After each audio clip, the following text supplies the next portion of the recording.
오늘도 클릭해주셔서 감사합니다. 구독과 좋아요 부탁드립니다.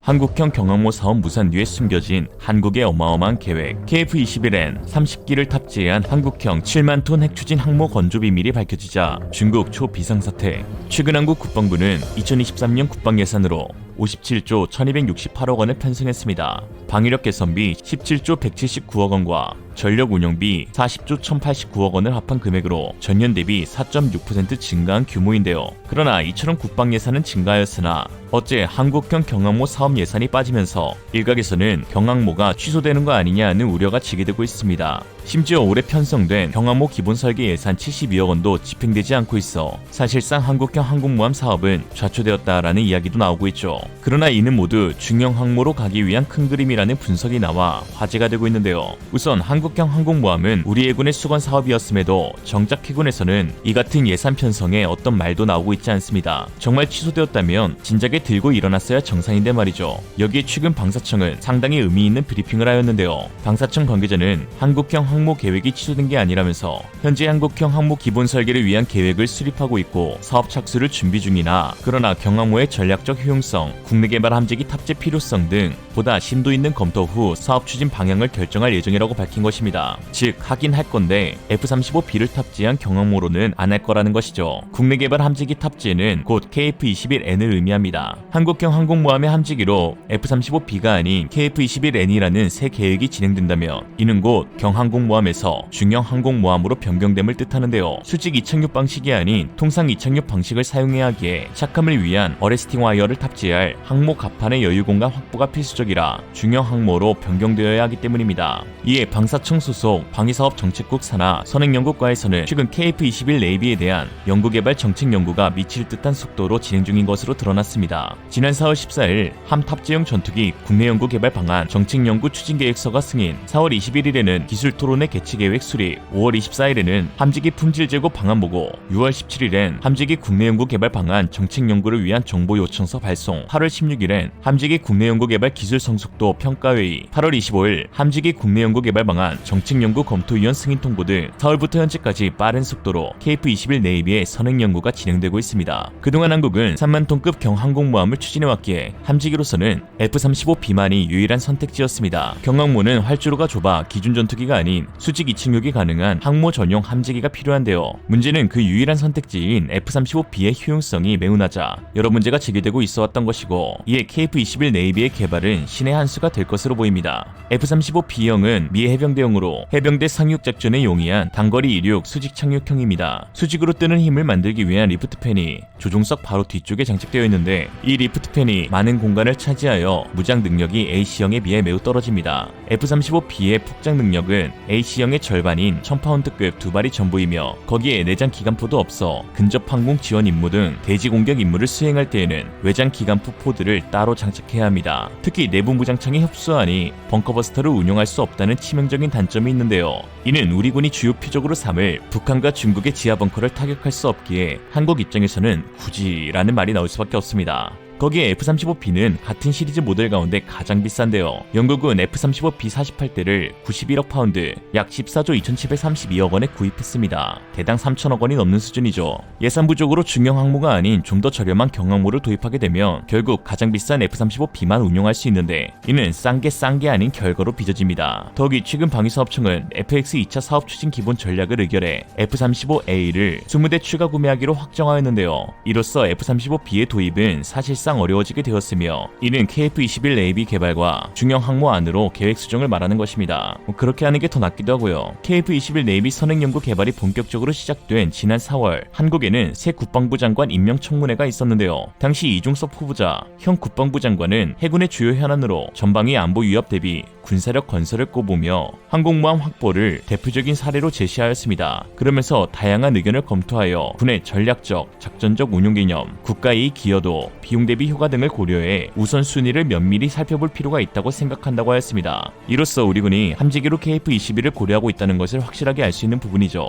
거기에 최근 한국항공우주산업의 안현호 대표는 출입기자를 대상으로 열린 간담회 자리에서 2026년 KF-21 보람의 전투기의 체계 개발을 끝내고 블록 1형의 양산과 별도로 블록 2 단계에서는 함재 전투기 파생형 개발이 포함될 것이라고 밝혔는데요. KF-21은 1차적으로 120대를 생산할 예정인데 블록 1은 2026년에서 2028년까지 40대, 블록 2는 2029년에서 2032년까지 80대를 배치할 예정입니다. 블록2의 배치가 2032년에 완료되는 것은 상당한 의미가 있는데요.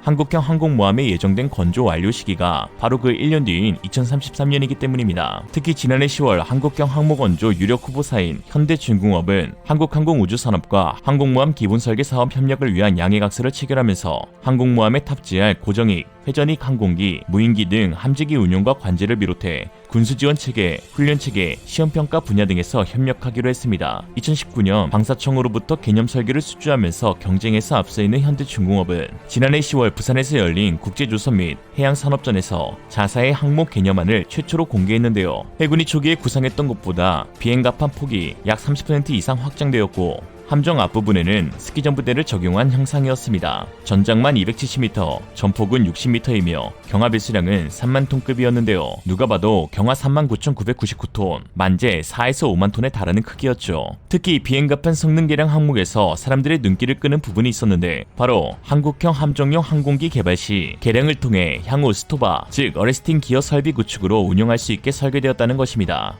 해외 네티즌들 역시 한국이 자국산 KF-21 네이비 전투기를 운용하기 위해 항공모함 설계 개념을 바꾸고 있는 것이라고 하였죠. F-35B 도입도 무산되고 경항모 예산도 편성되지 않았지만 그럼에도 항공모함 개발과 KF-21 네이비의 선행 연구를 새롭게 시작한다는 것은 한국이 중형항모 개발과 거기에 자국산 함재기를 탑재시킨다는 것을 의미한다고 밖에 볼 수 없습니다. 한국이 중형항모 개발을 성공적으로 마치기 위해서는 이착함 관련 기술 확보가 최우선적으로 고려되어야 하는데요. 건국대 항공우주 설계연구소 소의 이재우 교수는 최근 발표 내용에서 대한민국의 항공모함 도입 척수를 두 척으로 예상하고 있으며 함상 이착함 방식에 대해서 의견을 내었는데 첫 번째로 미 해군 항공모함이 차용한 캐토바, 즉 캐터펄트와 어레스팅 와이어의 조합입니다. 7만 톤 규모의 어레스팅 와이어 후크 관련 기술을 확보한다면 KF-21 네이비를 운용할 수 있다고 밝혔죠. 또한 러시아, 중국, 인도 항공모함에서 채택한 스토바, 즉 스키점프대와 어레스트 와이어를 사용하는 방식도 사용 가능하다고 밝혔습니다. 일각에서는 캐터펄트 기술은 미국의 1급 보안 기술로 절대 수출이 안 된다고 하지만 그러나 이는 잘못된 사실입니다. 이미 미국은 수출을 허가한 적이 꽤 있는데요. 미국의 모든 항공모함의 캐터펄트를 만드는 회사인 제너럴 아토믹스사는 프랑스의 샤를드골 항모에 캐터펄트를 제공하였고 또한 일본이 경항모로 개조 중인 이즈모급 다용도 운용모함에도 자사의 캐터펄트를 제안한 적이 있는데 군 소식통에 따르면 당시 한국형 항공모함에도 캐터펄트 방식을 제안하였다고 하였습니다. 심지어 지난 8월 20일 군사매체 네이버 뉴스에 따르면 프랑스의 7만 5천 톤 차세대 핵추진 항공모함 팡에는 미국의 전자식 사출기, 즉 이멀스 탑재가 확정되었다고 하였습니다. 미국은 지난해 12월 20일 프랑스에 대한 이멀스 관련 FMS를 승인하였었죠. 미국은 프랑스뿐만 아니라 인도에도 항공모함용 이멀스의 제공 의사를 밝히기도 하였습니다. 이런 상황 가운데 한국 방사청에서는 뜻밖의 실무 회의가 열렸는데요. 지난 8월 18일 한국형 항공모함 FMS 신규 오퍼 관련 회의가 이루어진 것입니다. 이에 이번 FMS는 항공모함 캐터펄트 도입을 위한 실무 검토가 이루어지고 있는 것 아니냐는 의견이 나오고 있죠. 미국 제너럴 아토믹스사가 프랑스의 새로운 항공모함에 제공하는 사출기는 바로 전자식 사출기 이멀스입니다. 이멀스는 핵항모의 원자로에서 만들어진 강력한 전자기의 힘으로 전투기 등 다양한 함재기들이 안전하게 출격할 수 있도록 지원하는 체계로 특히 비행갑판이 짧은 항모에서는 필수적인 첨단 장치입니다. 이를 장착하면 함재기 출격 횟수가 25%가량 늘어나 항모 전투력이 크게 강화되죠. 그러나 이멀스를 운용하기 위해서는 엄청난 전력 소비량을 감당할 전력 체계를 갖춰야 하는데요. 이에 원자로를 가진 핵추진 항모에 주로 사용되고 있습니다. 미국은 이멀스를 제럴드 알포드급 항모에 도입하면서 기존 A4W 원자로를 신형 A1B로 교체하였습니다. A4W는 열출력 550MW를 발휘하는 강력한 원자로로 기존 A4W로는 전력 수요를 감당하기 어렵다고 판단해 보다 높은 급의 원자로를 채택한 것이죠. 중국의 세 번째 항공모함인 푸제남이 사실상 효용 가치가 없는 그저 떠다니는 표적함이라 조롱받고 있는 이유는 이멀스를 탑재해놓고 원자로가 아닌 보일러로 전력을 생산하다 보니 필연적인 동력 부족으로 인해 매우 낮은 소티를 갖게 될 것이 뻔하기 때문입니다. 이런 상황 가운데 최근 한미 양국의 원자로 협력이 강화되면서 한국의 핵추진 항모용 원자로 확보에도 큰 관심이 쏠리고 있습니다. 한국은 지난 5월 수형 모듈형 원자로 개발을 위해 미국과 함께 협력하기로 합의했는데요. 수형 모듈화 원자로는 300MW 규모 이하 수형 원자로로 핵추진 항공모함과 핵추진 잠수함에 적용되어 기술입니다. 당시 한미 정상은 원전 동맹뿐만 아니라 국방상호 조달협정 체결을 맺었는데, 국방상호 조달협정이란 미국 국방부가 동맹국 우방국과 체결하는 양해각서로 체결국은 미국산 우선구매법을 적용받지 않아 무기를 수출입할 때 세금으로 인한 가격상 불이익을 피할 수 있습니다. 바이든의 원전 동맹식이 체결된 바로 다음 달 미국 내 유일 핵추진 항공모함 원자로 개발 기업인 웨스팅하우스사가 극비로 한국을 방문했는데요. 전문가들은 원전 수출 및 핵추진 체계의 원자로 협의가 이루어진 것으로 보인다고 했습니다. 한국이 7만 톤 이상의 캐토바 또는 스토바를 탑재하고 KF-21 네이비 30대 함재기를 탑재하게 되면 한국은 명실상부 동북아 최강의 해상 전력을 확보하게 됩니다. 조선과 원자력 세계 1위 국가이자 세계 8번째 4.5세대 초음속 전투기를 개발한 한국은 핵추진 항공모함 건조에 필요한 모든 기반 시설은 이미 충분히 갖추고 있는 상황이죠.